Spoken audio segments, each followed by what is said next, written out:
think so much is set at the top of leadership, right, in terms of the tone of government. And corruption also happens in different forms, right? And it could be something as common, sadly, as the governor picking up the phone and telling somebody in law enforcement, one of the regulatory agencies, hey, can you not enforce this law and give this guy a break? That is corruption, right? And I can tell you right here, right now, Governor Sablan and Lieutenant Governor Staffler will never do that. We will never tell a law enforcement agency not to enforce the law. We will never tell any government employee not to do their jobs. And moreover, there will not be retaliation or political intimidation for people who do, for people who want to do the right thing, people who want to report any unethical or illegal activities that they see. I mean, if anything, that should be encouraged, and so that we can deal with those problems when they happen. What will you do to rid the Commonwealth of corruption? Please be specific.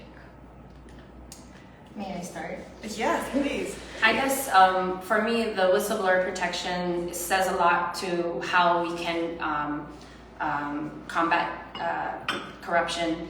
And that is a bill that would become law that would protect people. So if it happened to them, they could have a place for recourse, like how to protect themselves.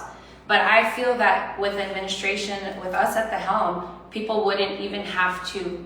I mean, I would hope that they wouldn't be reporting, and if leadership or people in the government that work under our administration are doing those types of things, those are the type of things that we would not tolerate and would, address in a human resources way, because that's one way of rooting out corruption is following the policies and rules that guide you fairly across the board, so that any hiring practices have equal opportunity. Any disciplinary practices are equal. Also, if you are not performing, then you should have something to talk about. But if you are performing, then you shouldn't be penalized.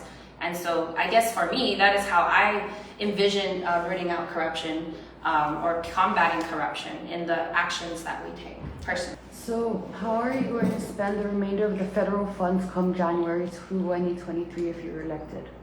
I think our very first step will be to lay out all our financial books and see what's left. I mean, quite frankly, I am very concerned about the fiscal condition of our government right now. Getting a clear picture of what that looks like has been enormously difficult.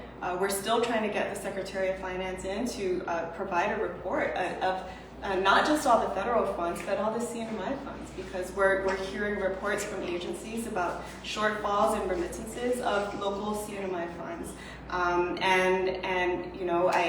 I think that will be, on day one, our first step will be to get just the lay of the land and see really what's left. And the $500 million is a lot of money, and there could be more coming in through Build Back Better if that does end up passing Congress and getting signed by the president during our term in office.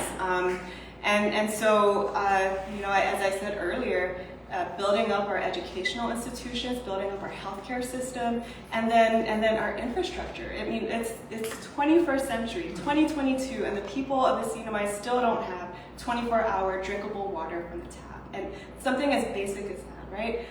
Infrastructure, our safe streets on all our islands, wastewater systems on all our islands, a sanitary solid waste management program for all our islands. That actually would be possible with the windfall of money that we're seeing now, which is unprecedented and which we will probably never see again, right? And so the urgency of using those funds wisely and planning for the future, not just for next year or 4 years from now, when it's election time again, is so critical.